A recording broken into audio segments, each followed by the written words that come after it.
J'avais vu que ça existait ailleurs et je pensais que c'était une bonne idée pour créer du lien social et pour donner une activité aux personnes qui malheureusement en sont dépourvues. Les jardins collectifs, ça sert à créer en grande partie déjà une activité de loisirs et physique aussi, puisque malgré tout c'est un travail. On a enfin concrétisé un projet qui est un beau projet. Voilà.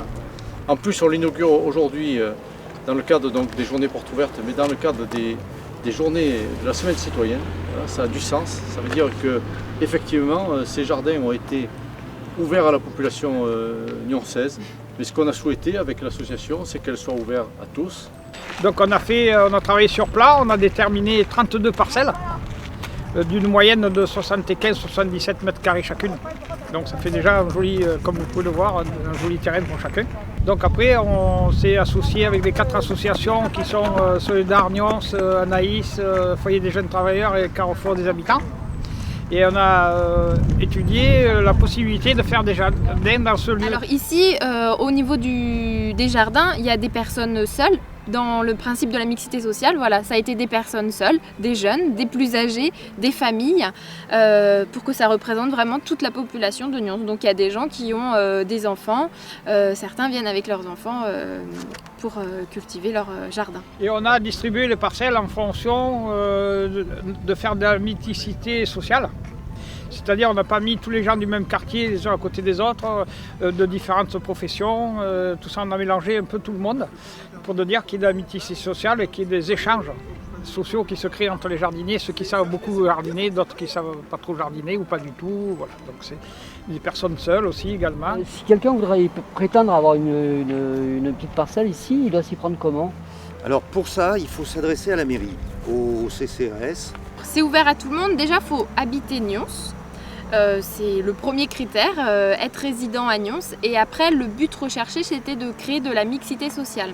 Il y a une volonté de la part de la mairie d'une mixité à la fois interculturelle et intergénérationnelle, puisqu'il y a les enfants, il y a des personnes âgées, et aussi interprofessionnelle, parce qu'il y a des gens qui ont aussi des capacités différentes pour les échanges. Il faut venir retirer un dossier d'inscription au CCAS. On le remplit ensemble avec quelles sont les motivations, le temps qu'on peut y consacrer, et puis après des justificatifs de ressources pour qu'on puisse voir dans quelle catégorie les personnes se trouvent pour qu'il y ait bien cette mixité au sein des jardiniers en fait. Donc il y a 2 objectifs. La fourniture de légumes, ce qui valorise aussi ceux qui les font pousser. Parce que ceux qui sont sans travail, ils ont du temps. Et de faire pousser ses propres légumes, je pense que c'est valorisant. De cette expérience-là, je pense qu'on risque d'avoir des demandes grandissantes. Parce qu'effectivement, derrière, il y a aussi la qualité du jardin qu'on fait. Il y a du coup la qualité des produits qu'on va manger. Les jardins familiaux procurent des légumes de qualité, comme a dit monsieur le maire, et aussi créent du lien entre les jardiniers. Le fait de se retrouver, de discuter, d'échanger des expériences, tout ça, c'est très important. C'est important, c'est un avantage pour tout le monde. Je suis dans un appartement au 2e étage. D'accord. Sans balcon, sans rien du tout, et ça me fait souffrir. Et donc je n'avais pas de terrain. Donc quand j'ai su qu'ils allaient faire des jardins collectifs, je me suis inscrite tout de suite. Oui. Est-ce qu'il y a une durée dans le temps? Oui, c'est 3 ans. Après, au bout de 3 ans, il faut demander le renouvellement. Après, si la personne va arrêter au bout d'1 an, c'est possible. Voilà, il faut juste envoyer un courrier.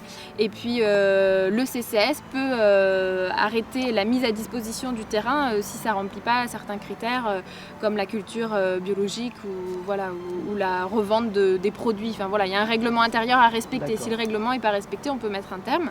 Oui, il y a un règlement qui a été établi par la mairie. Ce règlement stipule qu'on n'a pas le droit de commercialiser les légumes. Par contre, on peut faire des échanges avec les voisins autant qu'on veut. Rien n'est interdit à ce niveau-là. Il faut un panier avec des légumes dedans.